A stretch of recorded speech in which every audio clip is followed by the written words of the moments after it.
The morning sun of Kepler 442b cast long shadows across the crystal gardens where Zara worked. She moved carefully between the tall, glowing plants, her thin fingers checking each stem for signs of disease.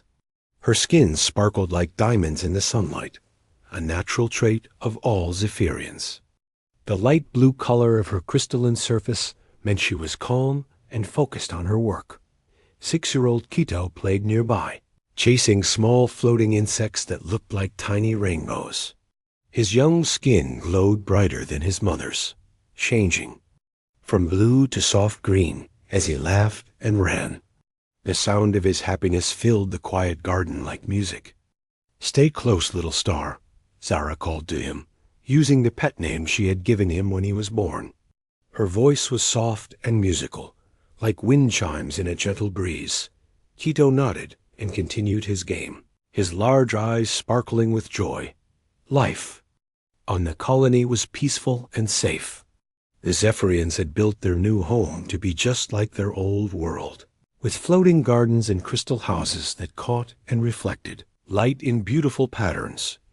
But this peaceful morning was about to change forever. A loud alarm suddenly filled the air. The emergency warning system rarely made noise, so when it did, everyone stopped what they were doing. Zara's skin immediately turned from blue to orange, showing her fear and worry. "Attention all colonists," came the voice of Administrator Veltar, through the speakers placed around the settlement. "We have received word that a human ship is approaching our colony. All residents must return to their homes immediately. Keep all children inside and away from windows." Zara felt her heart race. Humans. The word alone made her skin turn a deep red color. She had heard the stories about humans all her life. Every Zephyrian child grew up learning about the terrible creatures from Earth who traveled through space, looking for other species to hunt and eat. The stories said humans were giants with thick, powerful bodies and strong teeth made for tearing flesh. They were said to have small, dark eyes that showed no kindness or mercy. Worst of all, the stories claimed that humans especially loved to eat the children of other races because young flesh was more tender. Quito ran to his mother's side, his own skin turning orange as he sensed her fear. "Mama, what are humans?" he asked in his small voice. Zara picked him up quickly, holding him tight against her chest. "They are very dangerous creatures, my little star. We must go home right now and hide until they leave." She hurried through the crystal paths toward their home, passing other Zephyrians who were also rushing to safety. Everyone's skin showed the same fearful red and orange colors. Parents carried their children while looking nervously at the sky, as if the humans might appear at any moment. Old Keeper Nix stood at the entrance to the residential area, directing families to their homes. His ancient skin was almost white, with age, but now it showed streaks of deep red. "Hurry, hurry," he called out. "Get the young ones inside. Lock your doors and close your light panels. Do not let them see our children." Zara reached her small crystal house and quickly went inside with Quito. She sealed the door and dimmed all the light panels until the house was almost dark. Then she went to the communication unit and turned on the colony's emergency channel to listen for news. High above the planet, the human ship Meridian moved slowly through space toward the colony. Captain Jake Morrison stood on the bridge, looking down at the beautiful blue and green world below. He was a tall man with brown hair and kind eyes, nothing like the monster the Zephyrians imagined him to be. "Sensors show the colony has about 3,000 residents," reported his second officer, Lisa Grant. She was a young woman with blonde hair who worked as the ship's doctor and science officer. "They seem to have detected our approach and are moving into defensive positions." Jake frowned. "Defensive positions? This is supposed to be a peaceful first contact mission. Why would they be afraid of us?" Engineer Pete Collins looked up from his control panel. He was a short, stocky man with red hair and a friendly face. Maybe they've heard some bad stories. About humans, Captain. You know how rumors can spread between different species. Well, we'll just have to show them we're here in peace, Jake said. Prepare the shuttle for landing. We'll take only 3 people down to keep the group small and less threatening. Lisa, you're with me as medical officer. Pete, I want you there as our technical expert. Yes, sir, both officers replied. Down on the planet, Administrator Veltar was pacing nervously in the colony's command center. He was an older Zephyrian with silver-colored skin that now showed patches of fearful red. Other colony leaders stood around him, all showing the same frightened colors. The human ship is launching a smaller craft, reported Communications Officer Tira.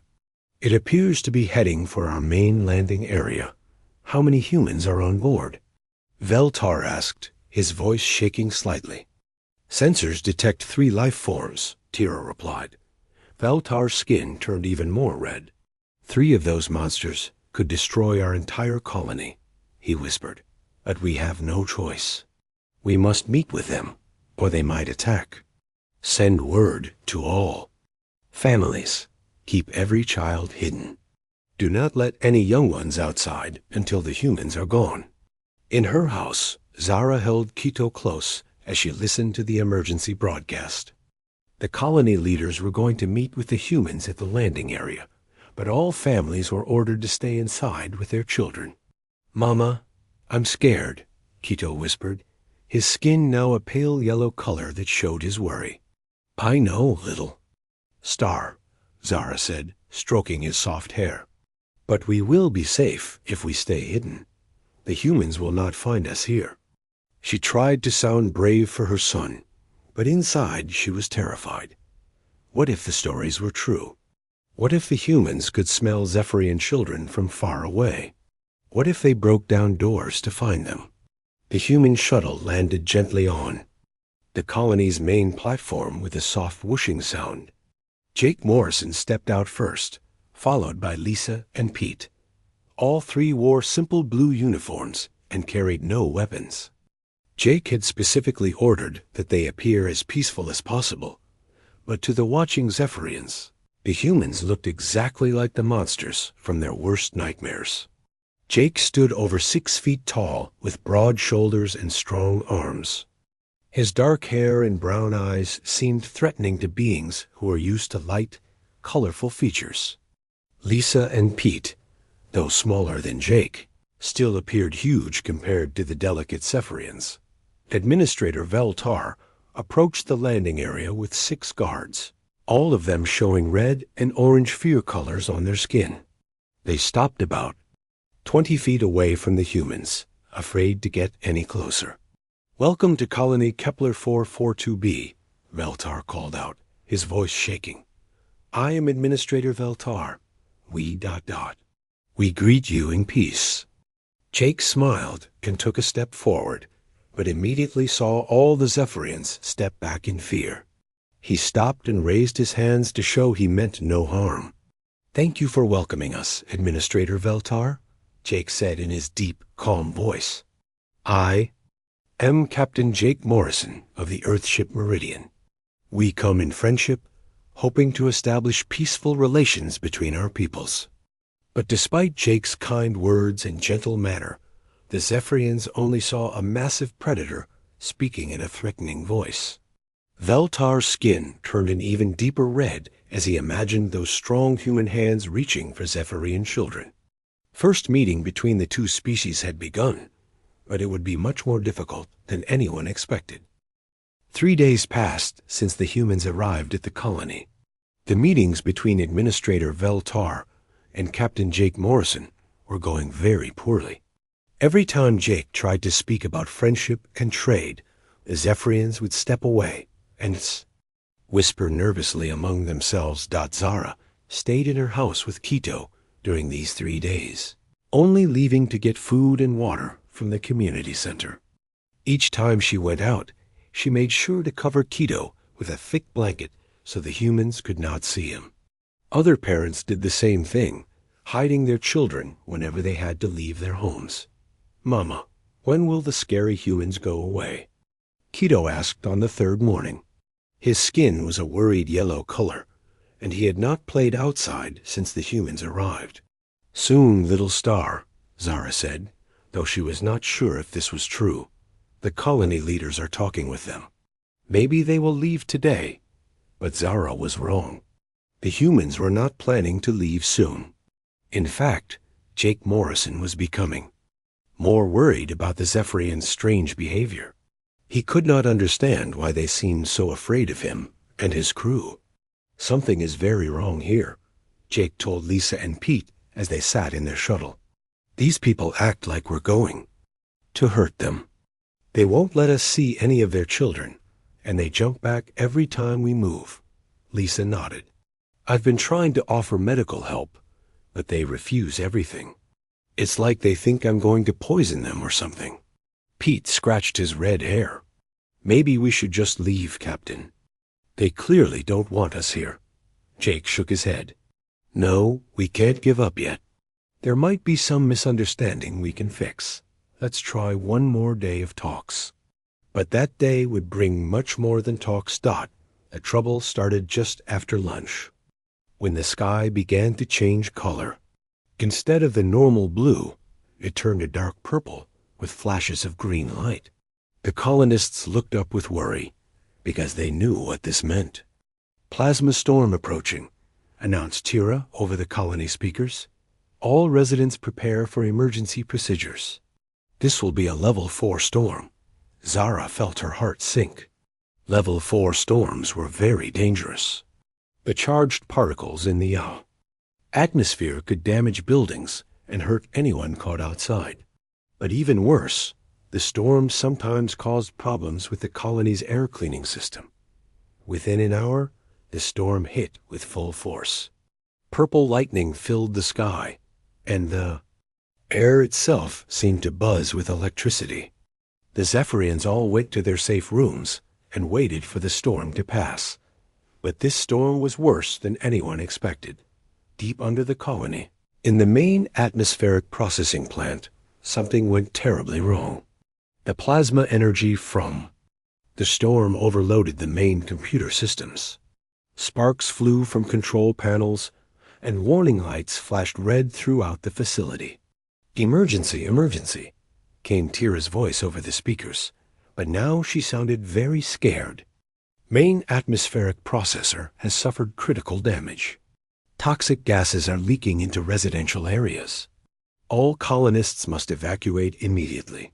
Zara grabbed Keto and ran from their house.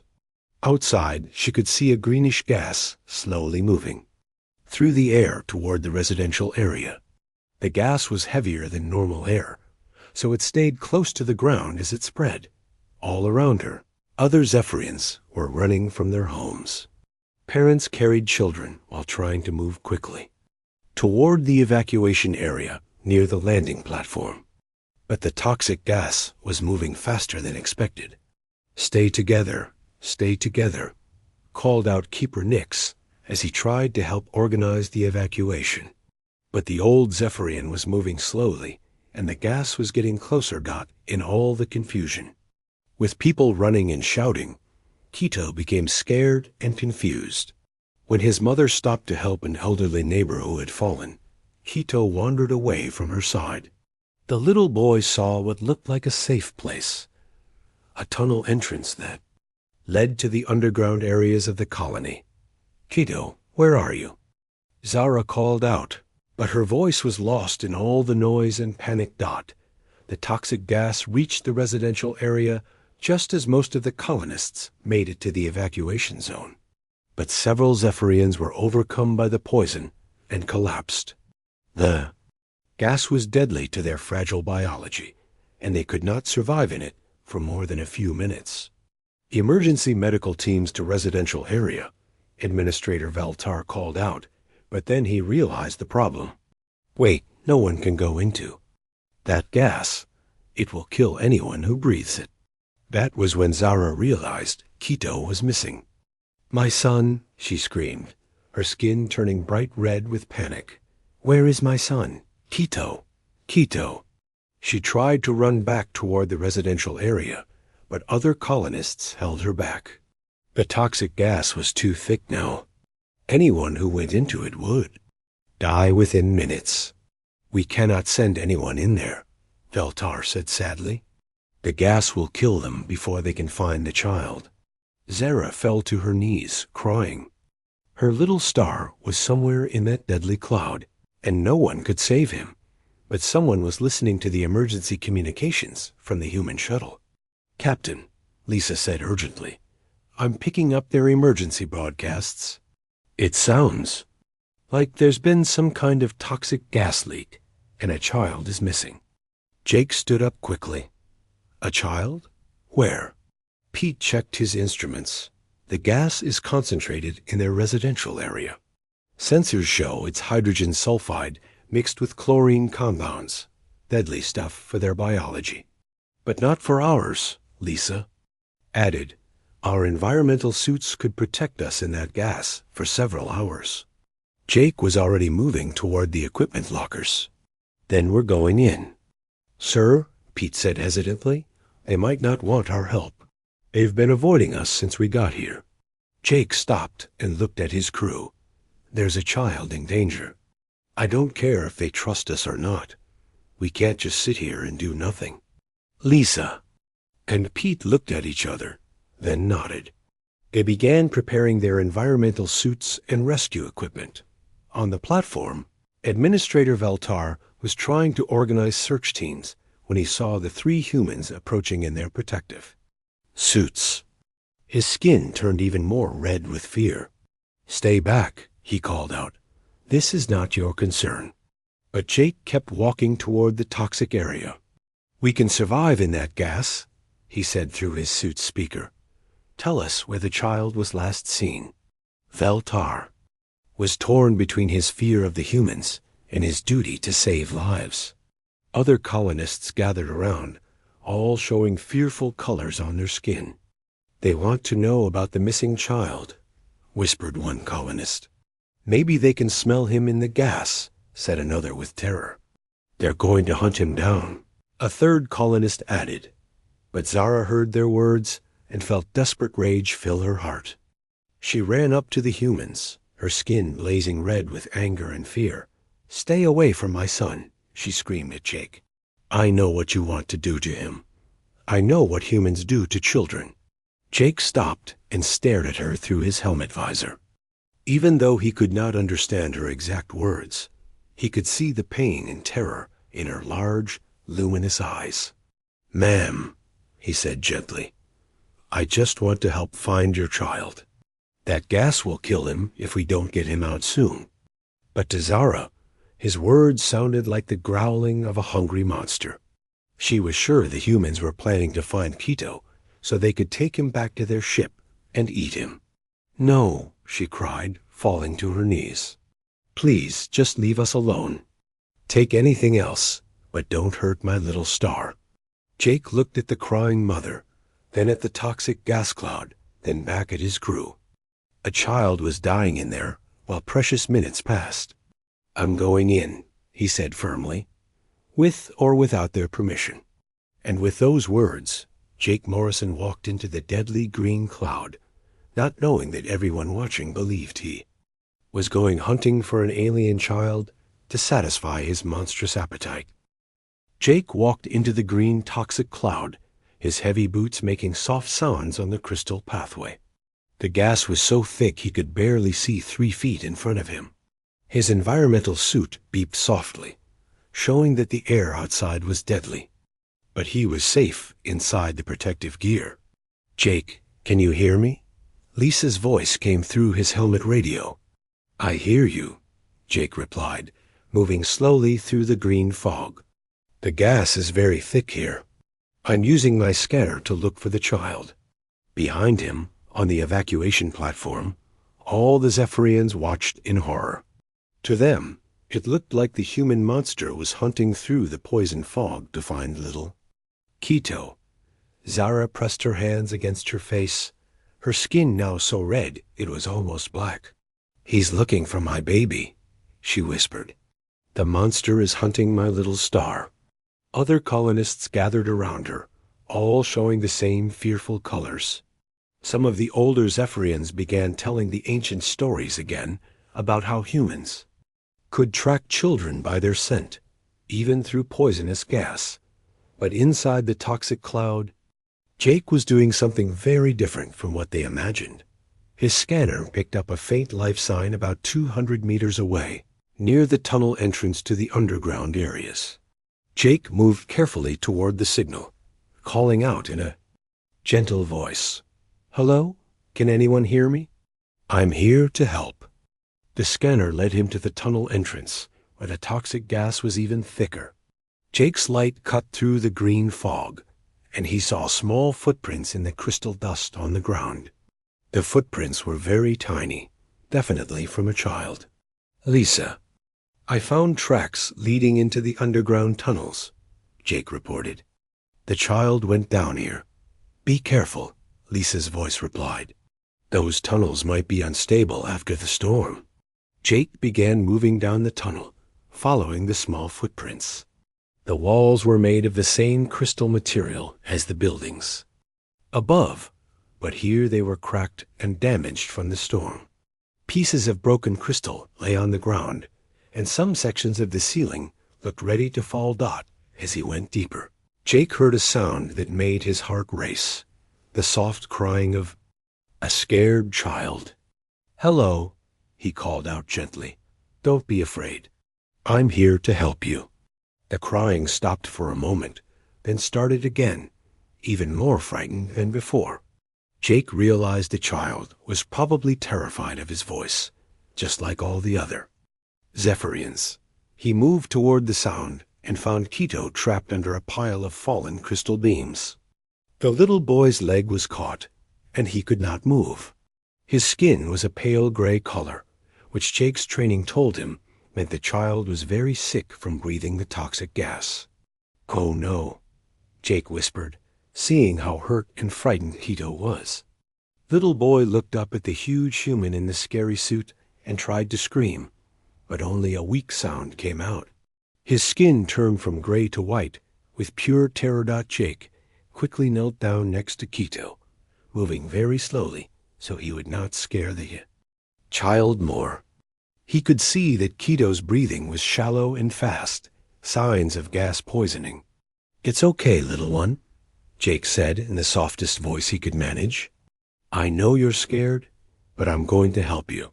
Jake activated his emergency medical kit and began setting up a small air purifier around Quito. The device would create a bubble of clean air to help the child breathe better. But first, he had to free Quito's trapped leg. "Lisa," Jake called through his radio, "I found the child. He's trapped under debris and showing signs of severe gas poisoning. I need medical advice right now." "What's his condition?" Lisa asked urgently. "Breathing is shallow and rapid. Skin color has changed from what I assume is normal to pale gray, now white. He's conscious, but very weak." "That sounds like their equivalent of oxygen deprivation combined with toxin exposure," Lisa replied quickly. "You need to get him clean air immediately and check for broken bones before moving him." Jake carefully began removing the crystal beams that had fallen on Quito's leg. Each piece was heavy, but Jake's human strength made the work possible. To a Zephyrian, the beams would have been impossible to move as he worked.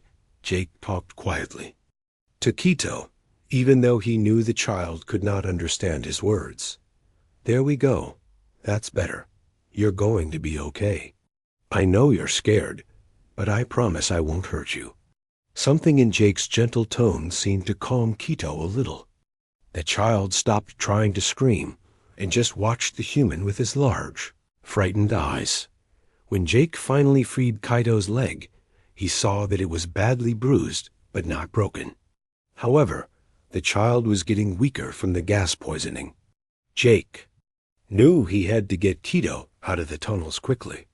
"I'm going to pick you up now," Jake said softly. "I know I look scary, but I'm going to carry you to safety."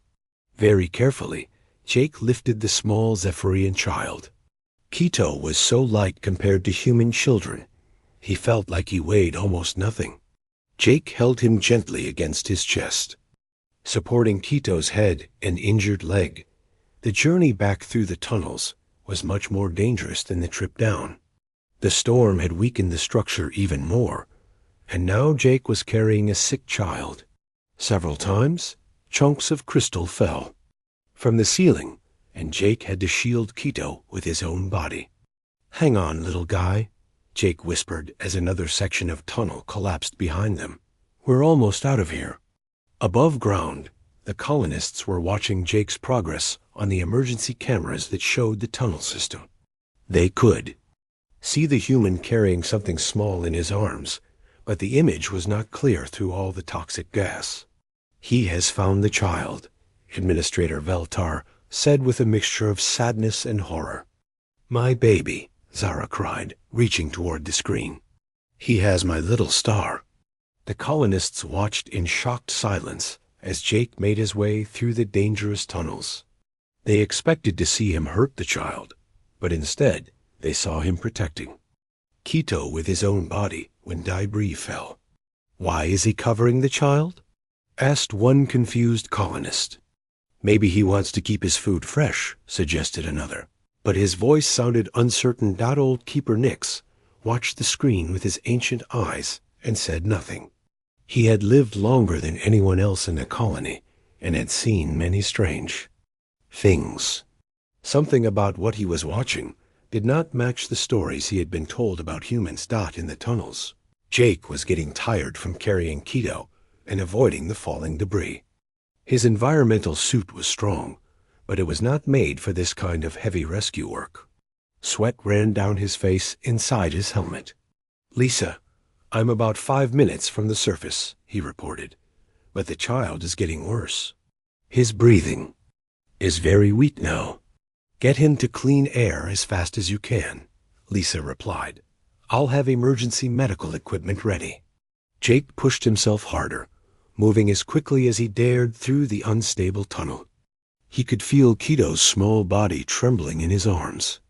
The child was fighting to stay conscious, but the gas poisoning was winning. "Stay with me, little one," Jake whispered. "Just a little bit more." Finally, Jake saw light ahead, the entrance to the tunnel. He emerged from the underground carrying Quito, and immediately the watching colonists could see clearly what was happening. Jake was not carrying a dead child or treating Quito like food. Instead, he was holding the little boy, a precious treasure, protecting him and moving quickly toward the medical area that Lisa had set up. He's trying to help Quito," Zara whispered in shock, her skin slowly changing from red to confused purple. The other colonists watched in amazement as the human they had thought was a monster gently placed Quito on Lisa's medical table and began helping her treat the sick child. For the first time since the humans arrived, some of the Zephyrians began to wonder if their stories about humans might be wrong. Lisa Grant worked quickly over Quito's small body on the medical table. Her hands moved with practiced skill as she attached human medical devices to the little Zephyrian boy. The equipment looked strange and frightening to the watching colonists, but Lisa's gentle movements showed she was trying to help, not hurt. "His oxygen levels are very low," Lisa said to Jake, who stood nearby, still wearing his environmental suit.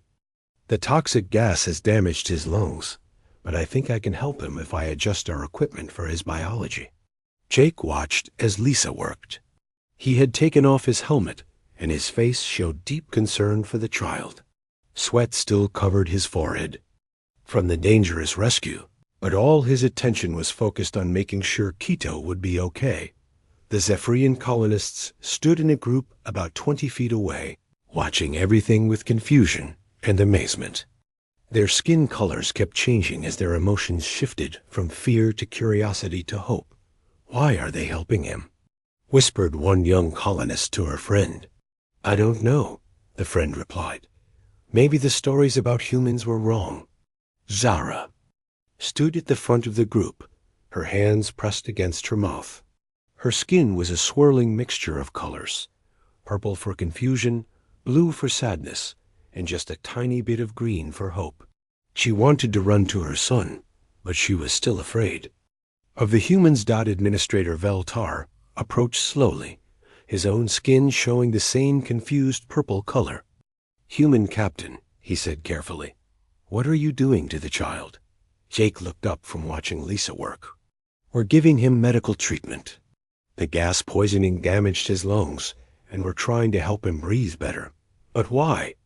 Veltar asked, genuinely puzzled. "He is not your species. Why do you care if he lives or dies?" Jake stared at the administrator with surprise. "He's a child," Jake said simply. "Of course we care. Any decent person would try to save a child in danger." Veltar's skin shifted to an even deeper purple. This was not how the stories said humans would behave. Lisa called out urgently, "Jake, I need you to help me lift him slightly. I have to get this breathing device positioned correctly." Jake immediately moved to help, his large hands supporting Keto's tiny body with incredible gentleness.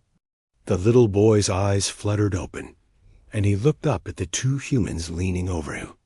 Instead of the monsters from the stories, he saw worried faces trying to help him. "There we go, little guy," Jake said softly. "The machine is going to help you breathe. Just relax." Keto's skin began to change from the pale gray of sickness to a very light blue. The breathing device was working, and clean oxygen was flowing into his damaged lungs. "His color is improving," Lisa said with relief. "I think we've got the worst of the poisoning under control." Jake smiled down at Keto and said gently, "You're going to be okay, son." The word son caught Zara's attention. In Zephyrian culture, that word was only used by parents for their own children, or by adults who cared deeply about a child's welfare. Could this human really care about her little star? Over the next several hours, Jake never left Keto's side. He sat in a chair next to the medical table, sometimes holding the child's small hand, sometimes telling him quiet stories that Keto could not understand but found comforting anyway. Lisa moved between Keto and the other Zephyrians who had been hurt by the gas. She treated everyone with the same careful attention, adapting her human medical knowledge to help the alien colonists. Several older Zephyrians who had been near death were now breathing normally thanks to her efforts. "Your healer is very skilled," Keeper Nix said to Jake as he watched Lisa work. The old Zephyrian skin showed respect colors, deep blue mixed with silver. "She's one of the best doctors in our fleet," Jake replied proudly. "Lisa has spent years studying how to help different species, but why would she learn to help aliens?" Nix asked, "What benefit does this give humans?" Jake looked at the old keeper with puzzlement. "The benefit is that people don't die when they could be saved. Isn't that enough?" Nix's ancient eyes studied Jake's face for a long moment. "You really mean that, don't you? You truly believe in helping others, even if they are not your own kind?" "Of course," Jake said. "My people have a saying, we judge others by their actions, not their appearance. We believe all intelligent life has value." As the hours passed, more colonists began to gather near the medical area. They were still nervous around the humans, but their curiosity was stronger than their fear now. They watched Jake reading stories to Keto from a small device, using pictures and gestures to make the child understand. Jake had discovered that Keto loved stories about flying, so he showed the boy pictures of birds and spaceships from his portable computer. Keto's eyes grew wide with wonder as Jake made flying motions with his hands, telling tales of soaring through the sky. "My little star loves to fly," Zara said quietly, speaking for the first time directly to Jake. Jake looked up and smiled at her. "I can see that. He gets so excited when I show him pictures of flying things." Jake paused, then said gently, "You must be his mother. He has your beautiful eyes." Zara felt her skin shift to a surprised pink color. The human had called her eyes. Beautiful. In all the stories, humans were supposed to think Zephyrians were ugly and strange. You don't think we look strange? She asked hesitantly. Strange? Jake looked genuinely confused. You're one of the most beautiful species I've ever encountered. Your skin changes color with your emotions. It's like art that moves and lives. And your eyes are so large and expressive. Why would anyone think you look strange? Zara stared at him, not knowing what to say. Everything this human told her was the opposite of what she had been taught about his people. Pete Collins, who had been working to repair the colony's damaged atmospheric processor, came over to give Jake an update. His clothes were dirty from the repair work, and his red hair was messy, but he was smiling. The air system will be fixed in about 6 more hours, Captain, Pete reported. The Zephyrian engineers are really smart. They had some ideas I never would have thought of. You worked with our engineers? Administrator Veltar asked in surprise. Of course, Pete replied. We needed their knowledge of the system to fix it properly. Engineer Talvin taught me 3 new techniques for crystal-based electronics. Your people are brilliant. Veltar's skin showed more confused purple. These humans kept saying and doing things that made no sense according to the old stories. As evening approached, Keto was much better. His skin had returned to a healthy light blue color, and he was sitting up on the medical table. Lisa had taught him a simple human hand game, and he was laughing as he tried to copy her movements. Jake pulled out a small toy from his personal belongings, a little model spaceship that his own son had given him before this mission. He offered it to Keto with a gentle smile. This is for you, Jake said. My boy back on Earth wanted me to give gifts to any children I met on this trip. Keto took the toy with wonder, his skin glowing bright green with happiness. He had never seen anything like the human spaceship model. You have children of your own? Zara asked Jake. 2 of them, Jake replied, his face lighting up. Bobby is 8 and Lucy is 5. They're about the same age as your son. And you left them to come here? Zara was puzzled. Why would you leave your own children to help strangers? Jake thought about this for a moment. Because I want my children to grow up in a universe where different species help each other instead of fear each other. I want them to have friends from many worlds. For the first time since the humans arrived, Zara smiled. I want the same thing for my little star, she said softly. As night fell over the colony, something had changed. The Zephyrians were no longer hiding from the humans. Instead, small groups of colonists came to talk with Jake, Lisa, and Pete. They asked questions about Earth, about human families, and about the other worlds the humans had visited. The humans shared stories and pictures, showing that they came from a planet much like this one, with families and children who played and laughed just like Zephyrian children. Old Keeper Nix sat with Jake as they watched Keto play with his new toy spaceship. The stories we told about your people were wrong, Nix said quietly. What stories? Jake asked. Nix's skin turned slightly red with embarrassment. We believed humans were monsters who ate the children of other species. We thought you came to our world to hunt our young. Jake was shocked. Is that why everyone was so afraid? You thought we were going to hurt your children? Yes, Nix replied. But we were wrong. You risked your life to save one of our children. You treated him like he was your own son. Jake looked at Keto, who was now sleeping peacefully with the toy spaceship clutched in his small hands. Every child deserves to be protected, Jake said. It doesn't matter what species they are or where they come from. When I saw that little boy was in danger, I had to help him. Any parent would understand that. Nix nodded slowly. Yes, he said. Any parent would understand. 2 weeks had passed since the storm and Kato's rescue. The little Zephyrian boy was now completely healthy and more active than ever before. Every morning, he would run to the human shuttle to visit Jake, Lisa, and Pete. His skin glowed bright, green with happiness whenever he saw his new friends.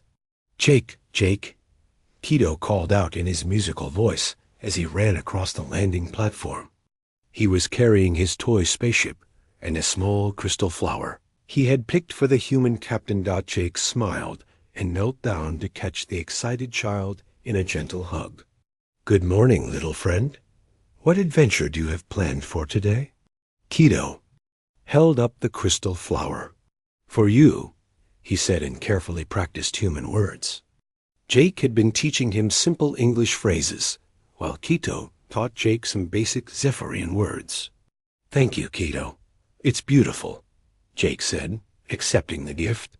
"Did you learn any new words yesterday?" "Yes," Kito replied proudly. "Lisa, teach me thank you and please and friend." Other Zephyrian children had started coming to visit the humans too. At first, their parents were nervous, but they saw how gentle and kind the humans were with Kito. Soon, small groups of children would gather around Pete as he showed them how human tools worked, or listen to Lisa tell stories about other planets she had visited. The children were much braver than the adults. They did not have years of scary stories making them afraid. To them, the humans were just big, friendly people who told interesting tales and had amazing toys. "Mama, can I show Jake my crystal garden?" Kito asked Zara one morning. Zara looked at her son's excited face and felt her heart warm. Over the past 2 weeks, she had watched Jake interact with Kito like a loving uncle. The human was always patient, always gentle, and always made sure Kito was safe and happy. "Yes, little star," she replied, "but stay close to me."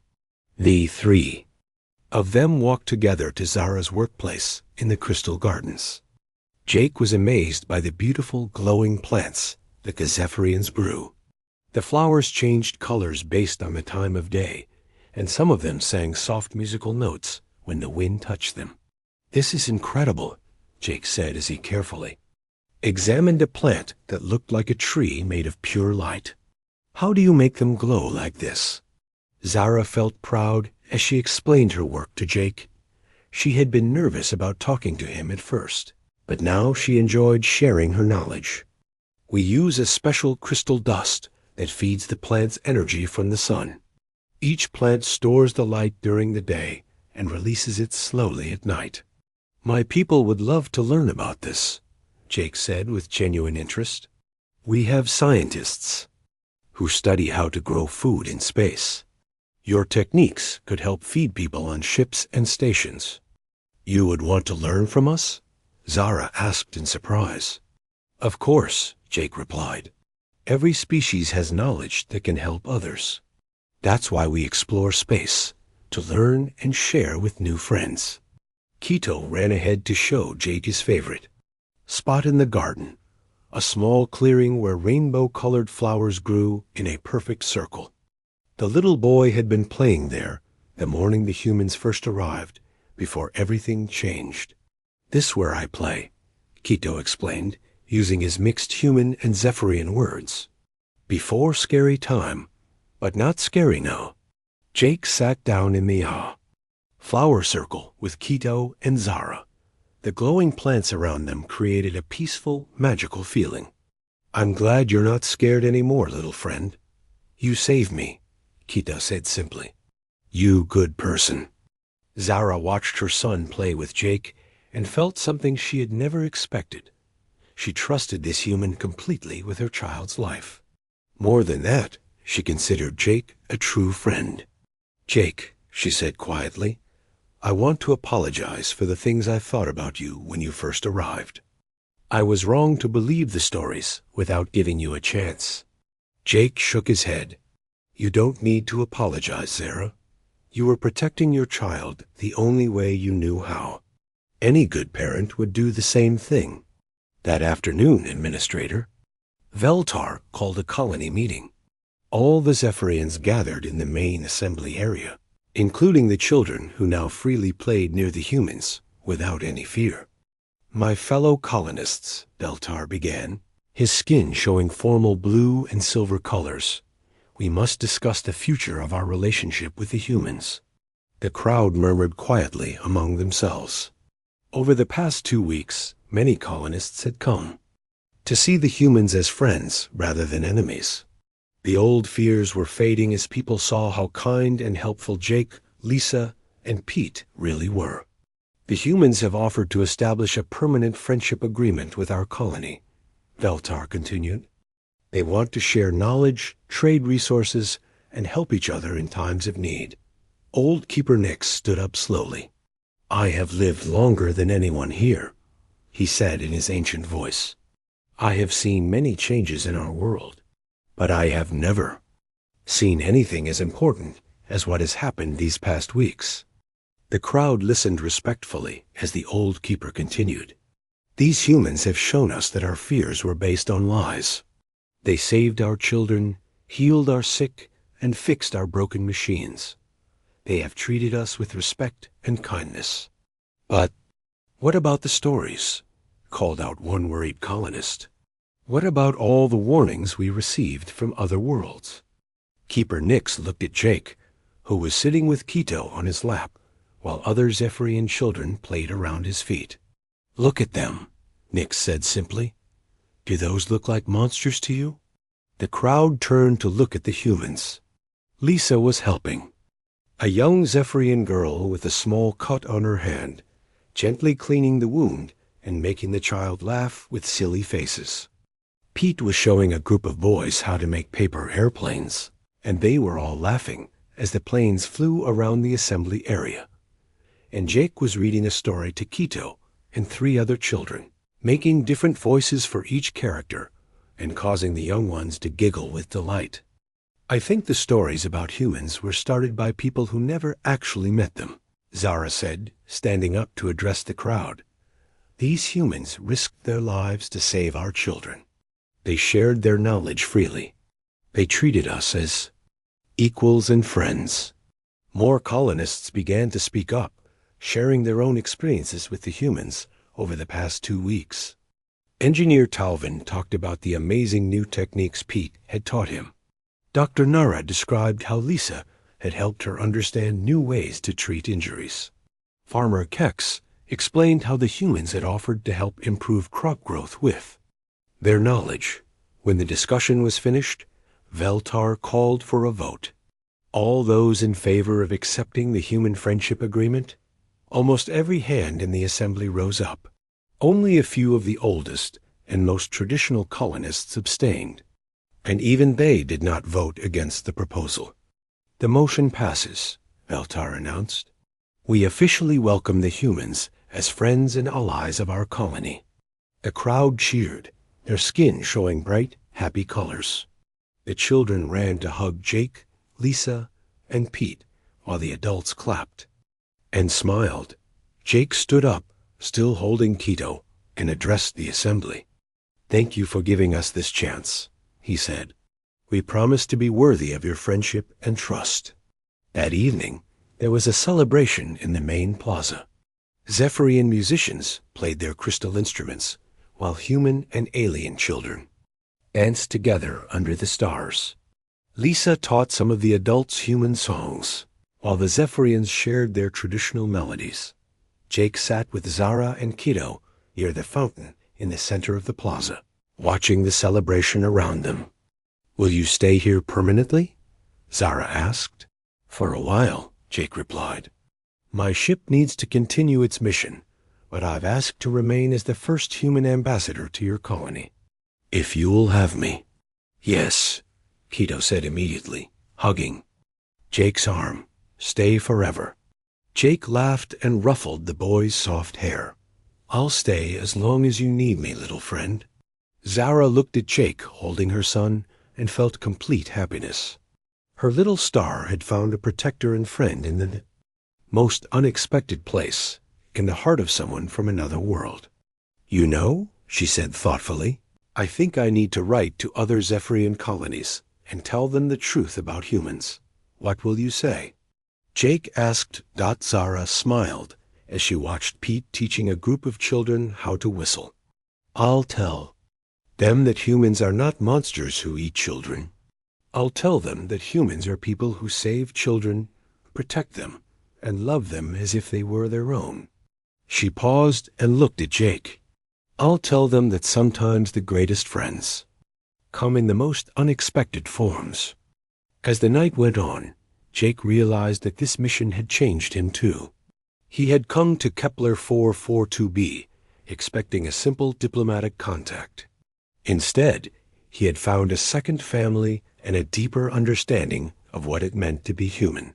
Looking up at the stars, Jake made a quiet promise to himself and to all the people of this peaceful colony. He would spend his time here building bridges between species, so that children like Quito and his own kids back on Earth could grow up in a universe where friendship was stronger than fear. The celebration continued late into the night, with humans and Zephyrians laughing and playing together under the alien stars. It was the beginning of a friendship that would last for generations, all because one man chose to save a child in danger, and in doing so, saved two entire species from a future of fear and mistrust.